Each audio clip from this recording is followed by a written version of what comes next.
लोकसभा में नेता प्रतिपक्ष और कांग्रेस सांसद राहुल गांधी के हालिया भाषण को लेकर राजनीतिक विवाद 7वें आसमान पर पहुंच गया है। हालांकि अब ये भी साफ हो गया है कि राहुल गांधी के सामने से एक बड़ी मुसीबत टल गई है, लेकिन गौर करने वाली बात यह भी है कि ये मामला अभी तक पूरी तरह शांत नहीं हुआ है। इस बात को ऐसे समझा जा सकता है कि भाजपा सांसद ने बुधवार को राहुल गांधी के द्वारा लोकसभा में दिए गए भाषण पर कड़ी आपत्ति जताते हुए विशेष अधिकार हनन प्रस्ताव लाने की मांग की थी। ऐसे में अब खबर सामने आ रही है कि राहुल गांधी के खिलाफ सरकार विशेष अधिकार हनन प्रस्ताव नहीं लाएगी। सूत्रों के मुताबिक सरकार इस मामले में सख्त कार्रवाई करने के इरादे में नहीं है।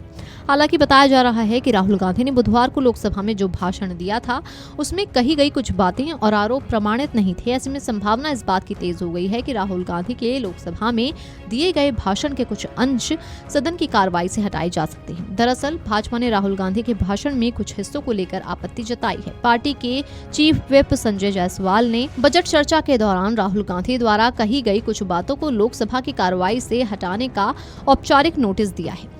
भाजपा का कहना है कि उनके कुछ बयान आपत्तिजनक और तथ्यों से परे हैं। बता दें कि केंद्रीय संसदीय कार्य मंत्री किरण रिजिजू ने बुधवार को कांग्रेस सांसद राहुल गांधी पर सदन को गुमराह करने और निराधार आरोप लगाने का आरोप लगाया था। उन्होंने कहा था कि सरकार विशेष अधिकार हनन का नोटिस लाने की तैयारी में है।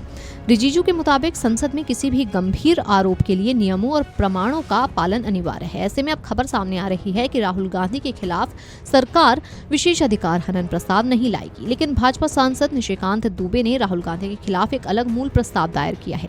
ये सामान्य नोटिस से अलग प्रक्रिया होती है। अगर लोकसभा अध्यक्ष से स्वीकार करते हैं तो इस पर सदन में चर्चा और मतदान हो सकता है। इसमें प्रस्ताव पारित होने पर राहुल गांधी की सांसद सदस्यता पर भी बहुत बड़ा असर पड़ सकता है। बता दें कि इस पूरे मामले में निशिकांत दुबे ने लोकसभा अध्यक्ष ओम बिरला को पत्र लिखकर मांग की है कि राहुल गांधी के कथित अनैतिक आचरण की जांच के लिए एक संसदीय समिति बनाई जाए।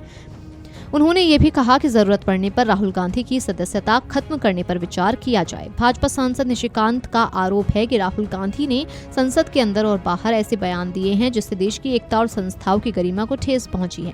उन्होंने दावा किया कि 11 फरवरी के भाषण में राहुल ने पूर्व सेना प्रमुख की अप्रकाशित किताब का गलत संदर्भ देकर सेना, रक्षा मंत्रालय और प्रधानमंत्री की छवि को नुकसान पहुंचाने की कोशिश की है। दुबे ने यह भी आरोप लगाया कि राहुल गांधी कई मंत्रालयों पर बिना सबूत के आरोप लगाते हैं। साथ ही उनकी विदेश यात्राओं और फंडिंग को लेकर भी सवाल उठाए गए हैं। पत्र में इन मामलों की जांच की मांग की गई है।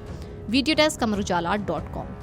अगर आप ये वीडियो YouTube पर देख रहे हैं तो हमारे चैनल को सब्सक्राइब कर बेल आइकन दबाएं और Facebook पर देख रहे हैं तो हमारे पेज को लाइक करें।